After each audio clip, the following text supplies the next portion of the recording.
Well, first of all, welcome everyone to KCC Evening Shamatha, and I don't think the microphone's on. it's not on. There. Oh, it just was not up here. Okay, thank you. Well, again, welcome. We're happy that you're here, that this is how you wanted to spend a beautiful spring into summer evening. Hard to come in out of all that beauty, but this is beauty also, and perhaps more lasting. And also welcome to those who are joining on streaming. And thanks to the streamers and the homesies, Linda and Carolyn. Thank you.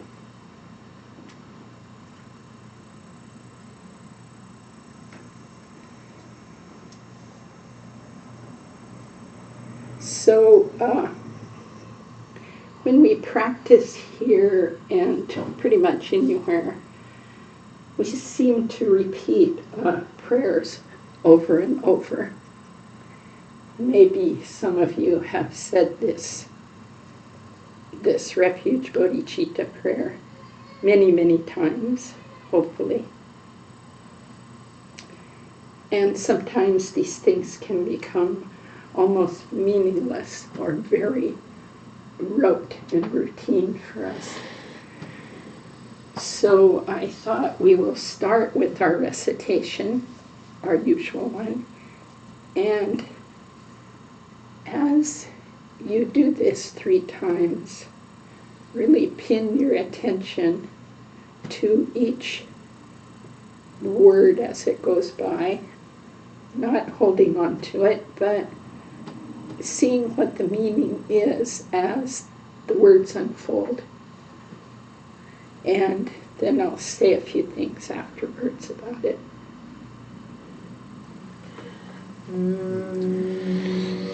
Until the summit of enlightenment is reached, I and all beings go for refuge to the sources of true refuge. I will now practice the absorption of Calm abiding in order to release all beings from their particular suffering and establish them in lasting peace and happiness. Until the summit of enlightenment is reached, I and all beings go for refuge to the sources of true refuge. I will now practice the absorption of calm abiding in order to release all beings from their particular suffering and establish them in lasting peace and happiness. Until the summit of enlightenment is reached, I and all beings go for refuge to the sources of true refuge. I will now practice the absorption of calm abiding in order to release all beings from their particular suffering and establish them in lasting peace and happiness.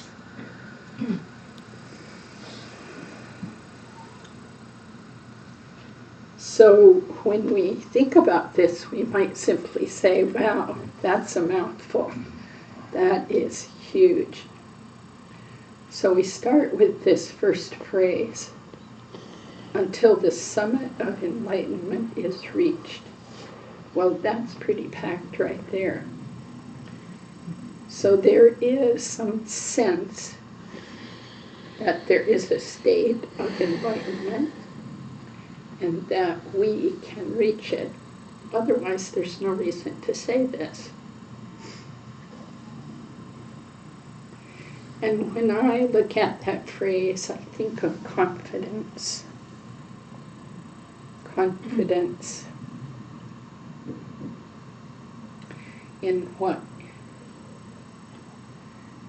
In Buddha nature, and that can lead into quite a contemplation or a study. The teachers say that we all have this Buddha nature already, but simply do not realize it. On the one hand, that's very comforting. On the other hand, it's very daunting. How can I realize it?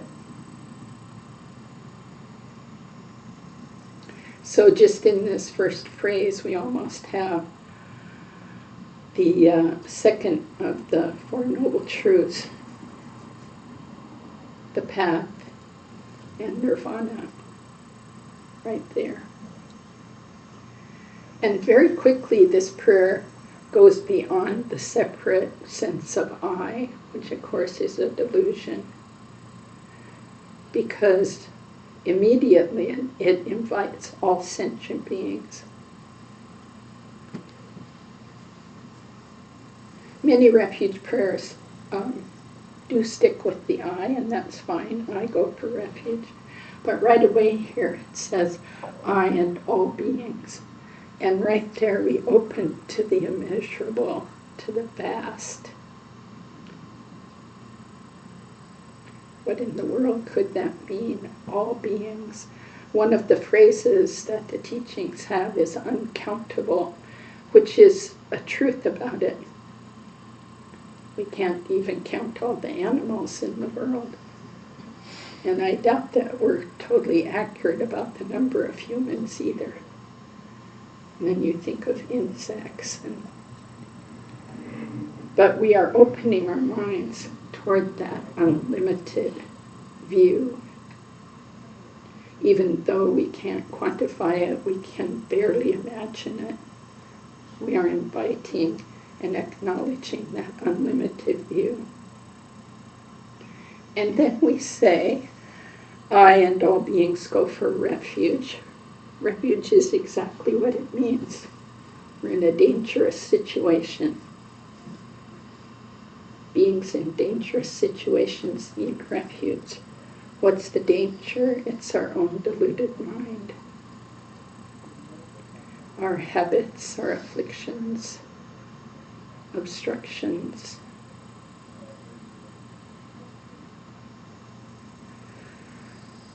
So we go to these sources of true refuge. I love that phrase.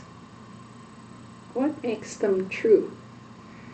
And today I was thinking about this because in a discussion in a meeting, Bill brought this phrase up, sources of true refuge. And immediately for me, it brings to mind how much time, and Eric talked about this morning, how much time I spend on sources of untrue refuge. They look like refuge. I head for them over and over out of habit. And every time I'm betrayed. But the sources of true refuge, we need to think about that in our lives. What is it that doesn't betray? What is it that actually is what it seems to be? So if you parse those out, of course, it's the gurus, the teachers, the Buddha, the awakened one, the Dharma, the path, the teachings, and the Sangha, those who help us on the path, those who have already realized the true nature of everything, monastics who practice 100% of the time, or at least their renunciation is quite strong, and then our all Sangha members, lay monastics or whatever. And we need to be with these beings, around these beings, follow what they say, and see if they're sources of true refuge. It's a matter of experience. But always checking in our lives. What do I go to for refuge? How does that turn out? Relationships, entertainment, wealth, good reputation, praise, gain. How do these come out? Is it working for me? And the last piece I want to highlight this evening is this part where I will practice the absorption of calm abiding, which we're about to do. And the purpose is to release all beings from their particular suffering and establish them in lasting peace and happiness. And there's not one word there about releasing me from my particular suffering and establishing me in lasting peace and happiness. Isn't that interesting?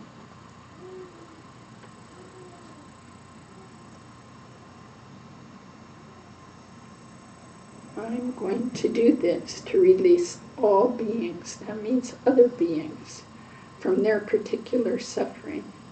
That's another interesting phrase, because we all suffer aging, sickness, death, etc., loss, getting things we don't want, losing things we do want. So we all suffer in general, but for each of us it's quite particular. So this piece leads us into the full Bodhisattva path. I'm not here for myself alone. I'm not ignoring myself, of course. I have to use this self to do this, and I have to be kind to myself to do it well. But really the emphasis is on releasing others. And all the teachings that I've ever read in a number of years say this is the key to happiness. And we can't know that unless we try it out. So on the days when I'm quite stuck in my self-centered mind, and I'm concerned about me and this and that's bothering me, and which we do, but those days are not very happy. And on the days when I can actually tap in to this sense of really loving others, really caring in a heartwarming way, what happens to them not like a worried parent, but just a deep sense of connection. And they say eventually to the point where one sees no difference between self and other. Shantideva says it like this: eventually it seems like one body, just the way the hand automatically goes down and pulls a thorn out of the foot, with no question, no like, should I do it? Well, is that foot mine? That's how, by practicing bodhicitta, we come to regard beings as close as that. They are me, just like my own foot, so of course I want them free. So there's very, very much in this prayer, and I just encourage us at times to take it, meditate on it a little, rather than simply recite it all the way through, although that is quite good too. So now, in order to assist beings, let's do this calm abiding. And I picked up a couple of things today that helped me, in essence, get into this practice.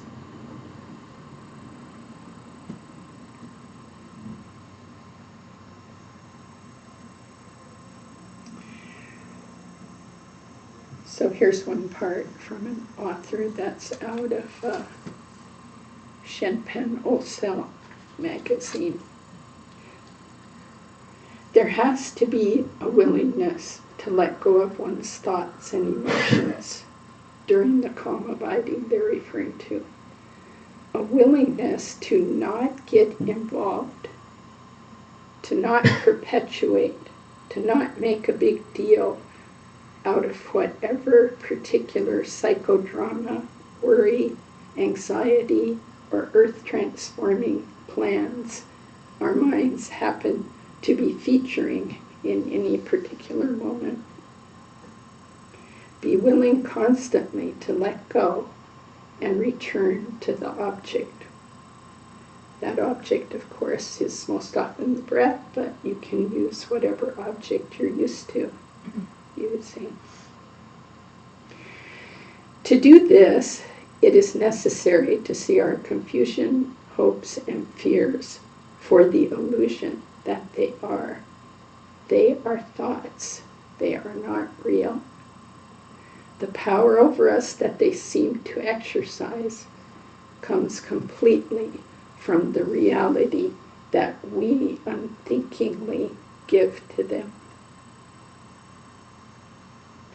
So the way I'm summarizing this as I'm sitting, to not have so many concepts about it, if I get stuck on something and I'm off the object of meditation, I quickly say, am I willing to let go of this? And it seems to quite help me do that. And then, as Lama Michael says, as soon as you see the distraction, you're not distracted. So let's sit quietly as you already are doing and enjoy your shamatha for the benefit of others.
A short stretch if you need and reset your focus.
By this virtue may I quickly realize Mahamudra and establish all beings without exception in this state.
So we'll have time for a little tea and social time.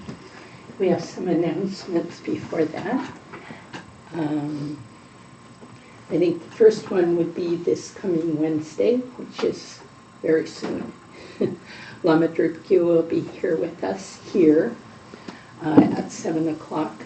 And we've asked him, he's on his way to go out to the 3-year retreat and help them with some practices. They're more intense practices in their last year, so he'll be doing that with Lama Michael. And I think Lama Tara also, I'm not sure if she's out there right now. At any rate, he will be here to meet with us that evening, and we've asked him to please talk about the challenge of bringing the authentic Dharma to our culture, to the Western culture, and the way it can seem like there's tension between keeping it very pure, very clear, and yet being true to the way we can actually engage it, and then not watering it down or changing it in a significant way or destructive way. And then we have news about our new home. And Bill could say some things about that. The church without walls is no longer the church without walls. That was its name, the last name of the church before. It's the church without walls. But this last week, all the drywall went up in the upstairs, and so things will rapidly start looking different over there. As always, we do need help. I think on Tuesday there'll be some cleaning to do and general assistance, and on Friday also an opportunity for that. Those with skills or without. A big project that we have to figure out how to do is how to move these 400-pound steel beams from the lawn through the remaining opening in the basement wall and put them up in the air and not have them fall on us or anything else. So I haven't figured out exactly how we're going to do that or when, but if you're interested in such a challenge, so, Or if you can lift 400 pounds. If you can bench press 400 pounds, see me right now. Without delay. Take care of it. So that's The dates have been, the dates of when we're going to practice there first will be Sunday, June 25th. So it's been moved a bit. We thought we might be in there a week before that or 2 weeks before that, but now that's when it will be. And then Kempo Lodrodonyo will be here that very next week, and we will do everything with him over there in whatever shape it is. It's an offering, as is. And I'm sure he'll be delighted that we're in the new place. So there's plenty of information, flyers on that bulletin board, information on the website, especially if you want to see Lama Drupkyu and be with him on Wednesday. That's also on the website. Please register. And I always like to remind people, even though we need Donna to keep the center going, do not let lack of financial resource keep you away from a teaching or joining in. So if you look online and you go, whoa, I can't do that, yes, you can. Just come. The Dharma is always free the way the Buddha offered it. And then you give what you can. And then we pray to be able to keep going. And so far, so good. And one reminder, it went out on the announce list, but Lama Sangsing from Eugene asked us to give a reminder that next weekend he's going to be doing Amitabha prayers. He'll be giving some teachings on the Amitabha practice and also engaging in some ceremonies and prayers specifically for those who have passed away. So if you have somebody that you would like to include on a list of people to be part of that ceremony, those that have passed away recently or not so recently, he does this every year, and it's one of his special, I would say, heart practices, something that he really invests energy in. So this is a good opportunity to connect with somebody who's practicing like that. So there are both the opportunity to take part down there, and also the opportunity to make an offering and have somebody included in prayers. And they asked for those names by the 22nd, which is the day after tomorrow, I think. It's tomorrow. Tomorrow. So perhaps if you have somebody, you could write it down. There's also there's a little tiny piece of paper with some information with the address and a link to their website. So more information if you're interested. Anything more on that, Dora? Okay. Anything else by anyone? Okay, tea time. Or cool water time or snack time or something out there.